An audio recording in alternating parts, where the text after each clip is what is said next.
conversation around reparations does get very complicated, and I know that there are a lot of people that advocate for that. But beyond that, I have to ask you, what's complicated about it? Where would you be today without slavery? That's a great question. That's what we call one of those counterfactual hypotheticals, right? It's hard for me to tell you where I'd be without slavery because our entire history was interrupted by it.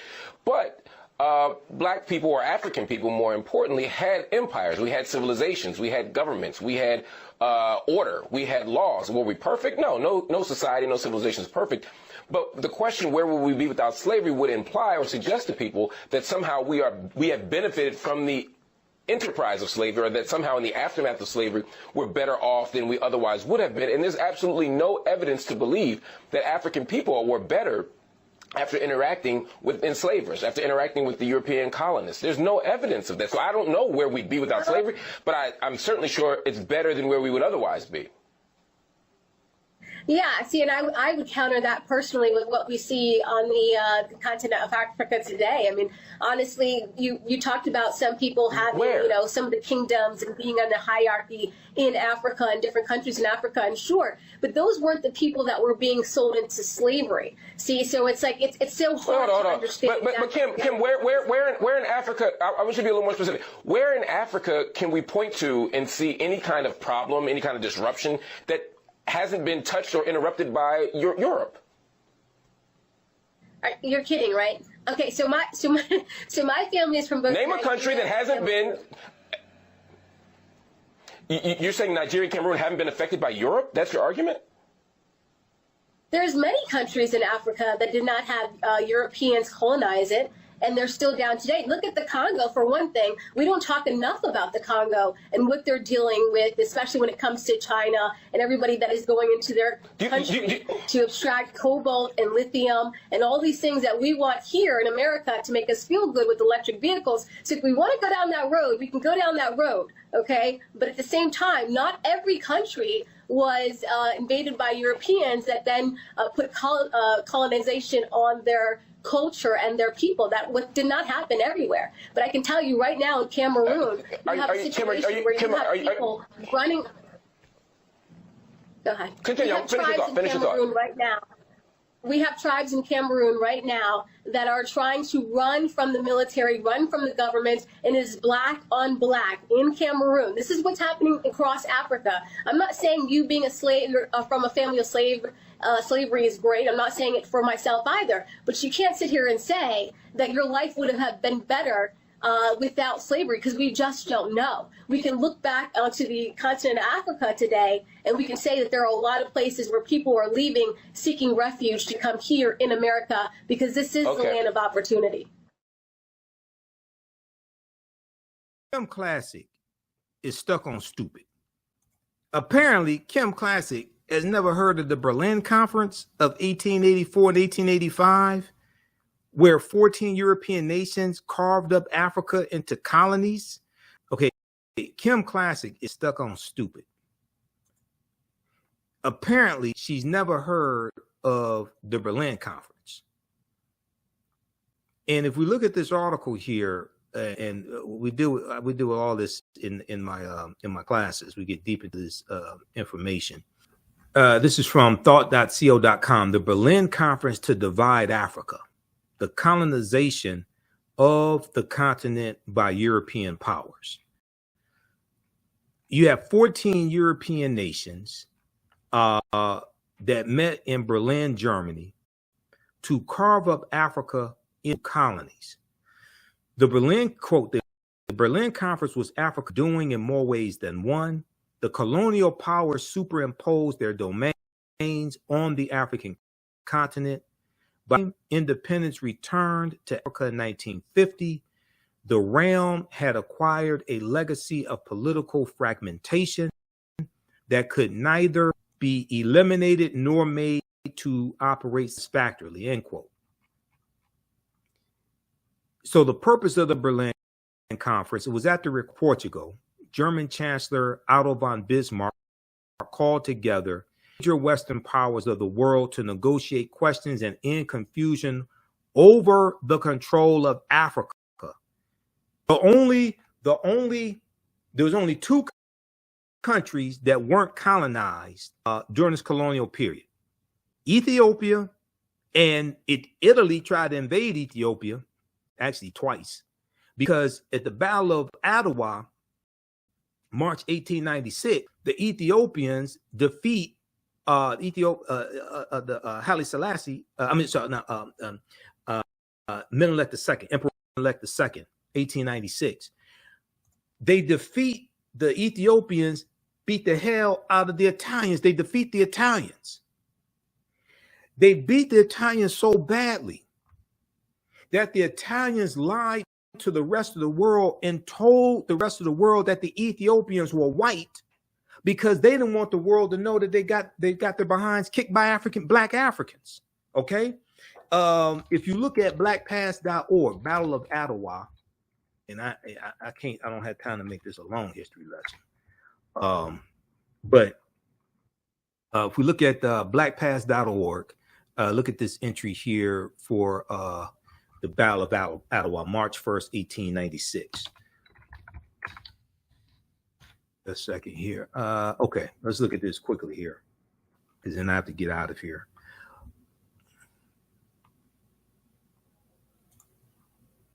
Okay, let's flip over to this. Battle of Adwa. Now you see different spellings. It may be ADWA or ADOWA. Battle of Adwa, 1896. This is from blackpast.org. All right. In March 1896, Ethiopian forces under the leadership of Emperor Menelik II surprised the world by defeating an Italian army sent to conquer empire. Okay. Now, read all of this. Okay. But they kicked the Italians behinds. Now, at the end of the article, they talk about how, let's see,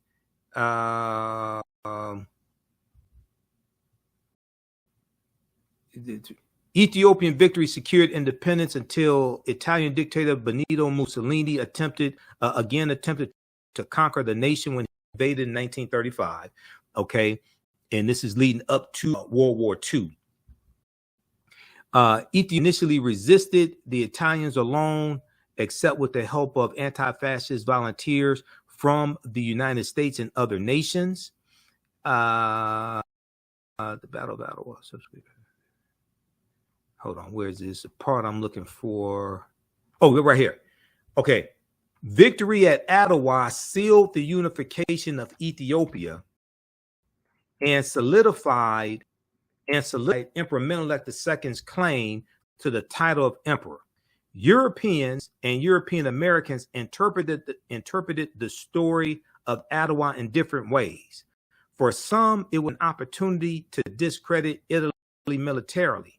For others, it was important to advance the view that the Ethiopians were not black. For others, it was important to advance the view that the Ethiopians were black, thus explaining away the significance of white and European defeat. The Italians told the rest of the world that the Ethiopians were not black. They said they were white. They didn't want the rest of the world to know that they got their behinds kicked by these black Africans. But at the same time, the other European nations didn't want to give other African nations ideas. Oh, we can overthrow our white oppressors also. So when you have somebody like Kim Klacik, who doesn't understand that there was only two African nations that were not colonized, Ethiopia and Liberia. Liberia was created in 1821, right around 1821, by the American Colonization Society. It was created by the U.S. government. All the rest of the African nations were colonized, okay? And most of that colonization is the result of the Berlin Conference of 1884 and 1885 that took place in Berlin, Germany. 14 European nations are there. No representation for Africa was there.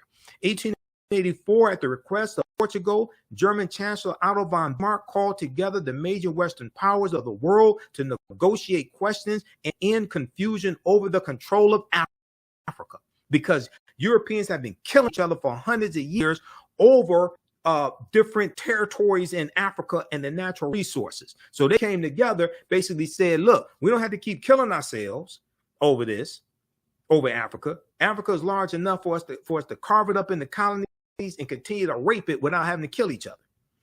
German Chancellor Otto von Bismarck appreciated the opportunity to expand Germany's sphere of influence over Africa and hoped to force Germany's rivals to struggle one another for territory. Okay, now Kim Klacik mentioned the Congo. Apparently, Kim Klacik has never heard of King Leopold II, who killed millions. The Congo was colonized by Belgium, and King Leopold II killed millions of Africans in the Congo. But let's continue, though. At the time of the Berlin Conference in 1884, 80% of Africa remained under traditional and local control. What only resulted was a hodgepodge of geometric boundaries that divided Africa into 50 irregular countries. This new map of the continent of Africa, these geometric boundaries created by these Europeans, was superimposed over 1,000 indigenous African cultures and regions of Africa. The new countries lacked rhyme or reason and divided coherent groups of African people and merged together disparate groups who really did not get along.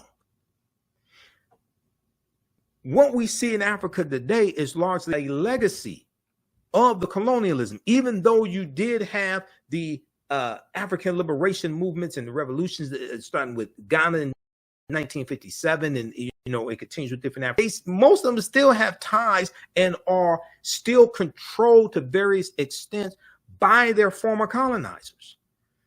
Now, this map right here shows you African colonization after the Berlin Conference, and it shows you the areas of Africa, the colonies, the areas that each European nation gets.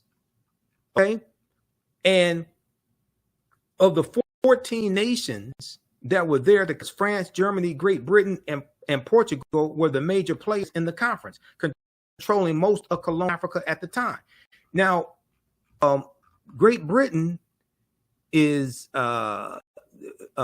in the orange. Look at what Great Britain gets. They get South Africa, they get Namibia, they get Kenya, Nigeria, they get Egypt, they get Nigeria. Let's see, Nigeria. It's a number of different countries that Great Britain gets. Okay, we see France gets countries like Senegal, things of this nature. Okay, read the rest of this here. Read the rest of this article. We see the Congo. Congo goes to Belgium. Neutrality part of the Congo Basin became a personal kingdom of Belgium Kings Leopold II. Under his rule, over half of the region's population died. Okay, Leopold II, who's a mass murderer.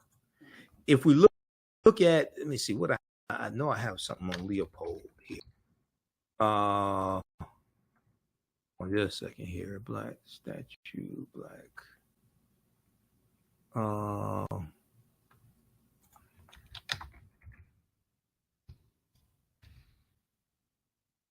Belgium. Okay. So she mentioned, Kim Klacik mentioned the Congo, but she didn't mention Leopold.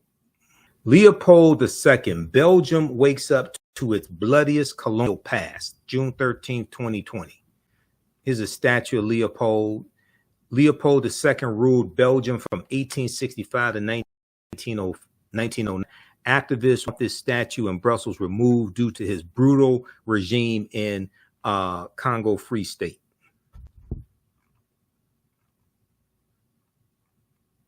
Okay. All right. Read the. Let's see. Leopold II's rule in what is now Democratic Republic of Congo was so bloody it was eventually condemned by other European colonialists in 1908, but it has taken far longer to come under scrutiny at home in Belgium.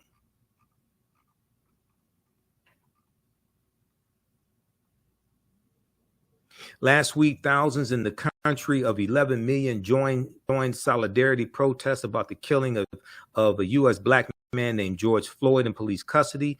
A renewed global focus on racism is highlighting a violent colonial history that generated riches for Belgians, but death for Congolese. Now, Deborah Kayembe is a Congolese human rights lawyer who has lived in Belgium. She said, everyone is waking up from a sleep. It's a reckoning with the past. Okay, read the rest of this here. This deals with King Leopold II. Colonized Congo. Killed millions of Congolese. All right, look, if you learn anything from today's show, especially dealing with history, you can support the African History Network, $ the AHNShow through Cash App, and also through PayPal, paypal.me/the AHNShow. This show does not come together without financial resources. So we definitely need your support. We definitely appreciate your support. It takes a lot to produce this show, keep the African History Network running, pay the bills, pay for the services that I use, like which I'm broadcasting through right now, that lets me broadcast on multiple platforms and archive this information.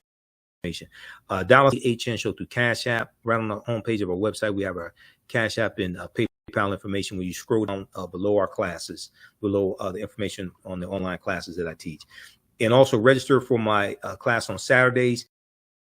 Ancient Kemet, Egypt, the Moors, and the Ma'afa, understanding the transatlantic slave trade, what they didn't teach you in school.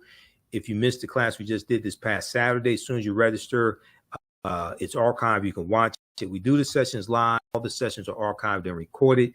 You can go back and watch the time even after the course is over with. This content is PG-13. You can use it with your children. We go through and look at history chronologically, deal with thousands of years of history, what leads up to the transatlantic slave trade taking place. We also deal with the 800-year occupation of Europe by the Africans known as the Moors, who take the teaching from ancient Kemet, ancient Egypt into Europe, and this brings Europe out of the Dark Ages. Okay, so register for that. Lastly, this article that I forgot to show you, I pulled it up here. This is from the Washington Post. This deals with how this deals with skills that African people had before we even came to America or before we were put into slavery. This is by Jillian Brockell, staff writer at the Washington Post. Note to Florida and DeSantis, enslaved Africans were already skilled. This is what I've been saying. Now, this is a picture of Benin bronze statues, African masterpieces. Benin bronze statues were stolen and ended up in British and American museums. Okay. And we just look here at a section here of the article. Here are simple historical facts. Africans already were skilled before they were, and in many cases, enslavers sought and purchased people coming from specific African society based on skills common in those societies, this is absolutely true as well. Decades of research, slave ship manifests, plantation ledgers, newspapers, letters, journals, and archaeological digs, dozens of scholars support this. Much of it is compiled in the 2022 book, African Founders, How Enslaved People Expanded American Freedom, by Pulitzer Prize-winning historian David Hackett Fisher. Transatlantic slavery was an economic model proposing that skilled laborers who were benefiting themselves and their communities be abducted, transported, and forced those skills to benefit others. Other skills such as literacy, ministry, and music making were often banned because they did not benefit and even threatened the enslaver. Hackett Fisher explains, historian Hackett Fisher in his book explains how in the mid-1700s, enslaving colonists in the low country of the Carolinas, Georgia, and Florida targeted people from the windward coast of West Africa, where rice had been cultivated for thousands of years. In the low country, enslaved people then complex systems of canals, levees, floodgates, and fields, just as they had in West Africa, providing the region with its first massive cash crop. In New England, the Puritans targeted Akan-speaking people from the Gold Coast of West Africa, who had a long military tradition emphasizing and quick thinking.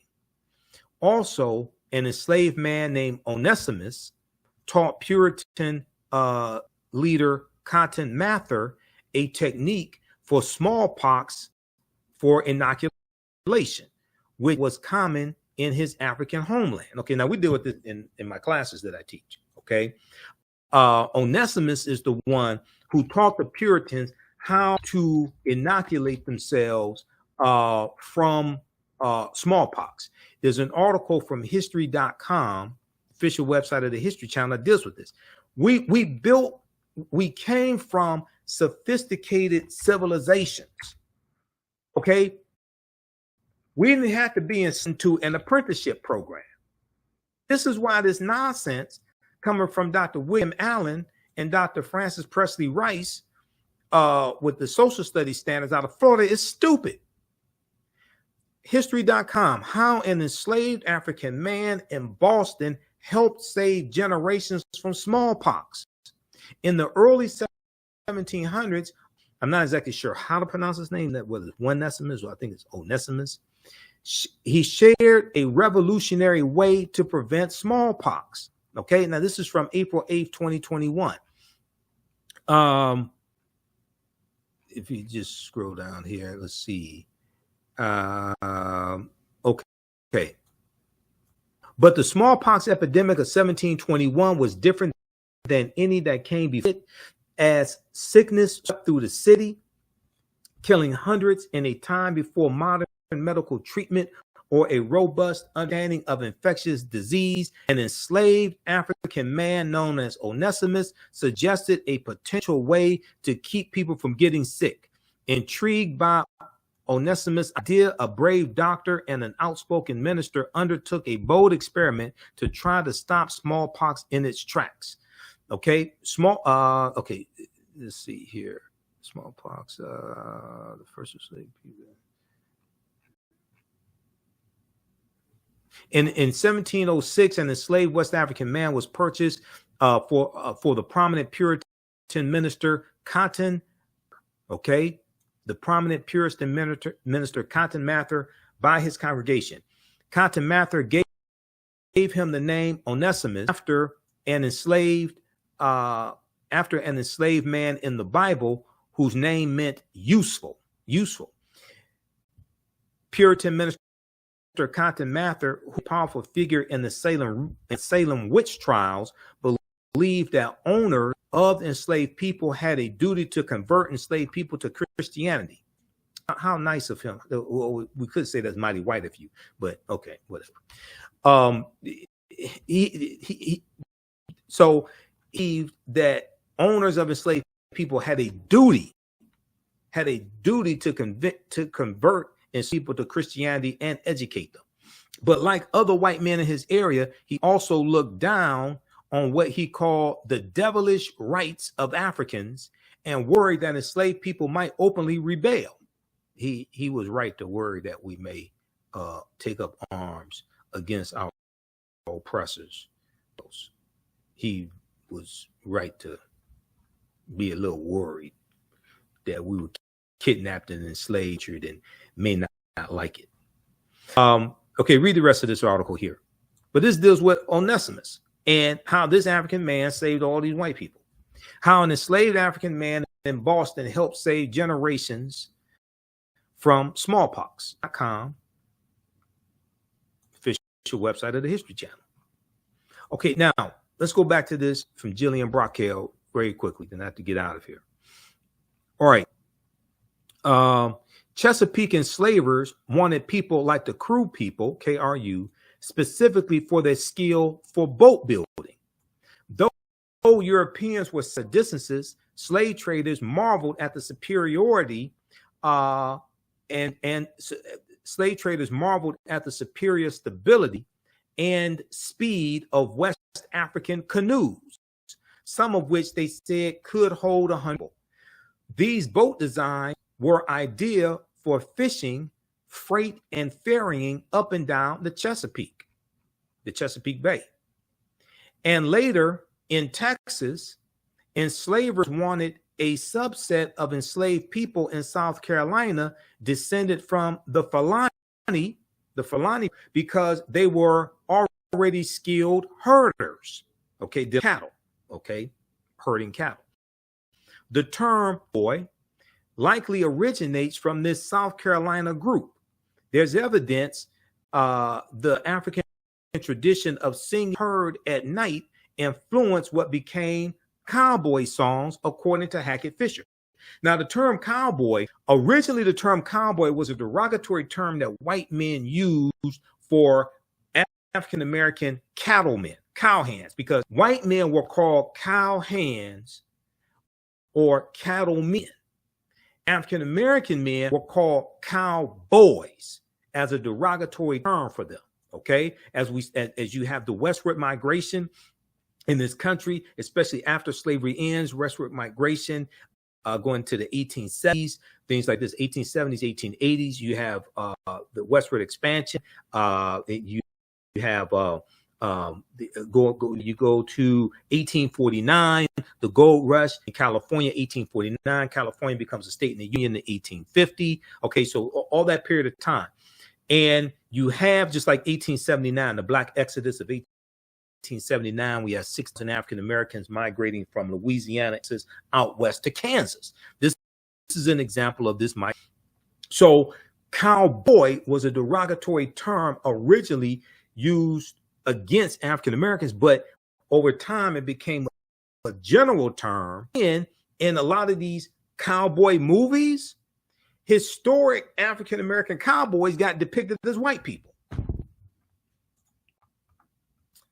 Who would have saw that coming? The term cowboy, back to this article, the term cowboy likely originates from this South Carolina group. Okay. There's evidence the African tradition of singing to a herd at night influenced what became known as cowboy songs, to Hackett Fisher. The number of enslavers who decided voluntarily to free and ensure a skilled livelihood for the people they formerly enslaved is extremely small, such that some living descendants of enslaved people freed under these conditions have noted higher wealth and education levels in their families than in others. Okay. As for being a blacksmith, the example that Governor Ron DeSantis cited as a skill to provide personal benefit, Africans all over the continent already knew how to forge iron and other metals with skill before slavery. This is what I was talking about, because we were already blacksmiths. We mastered metallurgy. We took those skills into Europe. These are the skills the African Moors are taking into Europe in 711 and subsequent years. We ain't have to be kidnapped to be put into an apprenticeship program. Quote, that's why masterpieces like the Benin bronzes were later stolen and ended up in British and American museums. Governor Ron DeSantis, who has a history degree from Yale University, who knows better than this BS that he's out here trying to substantiate and defend. Governor Ron DeSantis' office did not immediately respond to a request for comment on criticism and refutations of Florida's new guidelines or the factual basis for his blacksmith statement. But the story of the enslaved metal worker, Philip Reed, who played a major role in casting the bronze, quote, Statue of Freedom, end quote, that stands atop the U.S. Capitol dome, provides a telling example. Okay, Philip Reed was already a skilled plasterer by the time the artist Clark bought him in Charleston in 1889. And over the next 2 decades, Reed learned a ton about and casting monumental bronzes, more than anyone else in the United States, perhaps even including Mills. The federal government even paid Reed more than the white man who worked on the Freedom Statue project. Quote unquote paid is in quote because 6 days after Reed's wage, 6 days because 6 days a week, wage went to Mills. On Sundays, Reed was allowed to keep his own wage. Later, when an act of Congress forced Mills to free Reed, Mills demanded the government pay him 3 times as much for Reed as for the other people he enslaved to compensate him for those of Reed's skills. Okay, so the question is that, so did Reed personally benefit from learning how to cast bronzes? Save for those Sunday wages, it appears not. Patient who went back to plastering, working for himself until his death in 1892. There's record of him ever working again with bronze. Whether he wasn't allowed to or simply didn't want to is unknown. Okay, read the rest of this article here. It's a really good article. This is something I talked about last week on this show last week. And there was this on Rolling Monitor Filter. There were at least 262 skills, trades, and crafts. The name of this article, Note to Florida and DeSantis, enslaved Africans were already skilled. This is from the Washington Post, okay? There were at least 262 skills, trades, and crafts African people had in this country from 1619 to 1865, all right? A lot of these skills, trades, and crafts we brought with us. So when we look at, if we look at this slide here that I showed you last week, these skills, trades, and crafts come from the book, The Other Slaves, by James and Ronald Lewis. The book came out in 1970. It's called The Other Slaves, Mechanics, Artisans, and Craftsmen. There were at least 262 skills, trades, and crafts that we had. A lot of these skills we brought with us from Africa. Some we learned here in this country. And these are skills, trades, and crafts that we used to build this country. All right. Okay. So look, we have to get out of here. Hopefully you learned a lot on today's show. And this is just a sample of the type of information that I deal with in my online history classes. And one of the things that we do is show you the connection between history and historical events and laws and policies that are continuing to impact us today. People's history and culture teaches them how to deal with the problems of the past and the present and the future to meet the needs of the community. And what you do for yourself, what you do to yourself, and what you allow other people to do to you and get away with is based upon what you think about yourself. What you think about yourself is based upon what you have been taught about yourself. What you've been taught about yourself is based upon everything you've read, heard, and seen about yourself. And the reason why African history and culture is so important, as two of my teachers, Dr. Leonard Jeffries and Professor James Small, correctly teach us, African history and culture gives us our VIPs. It gives us our values, our interests, our principles.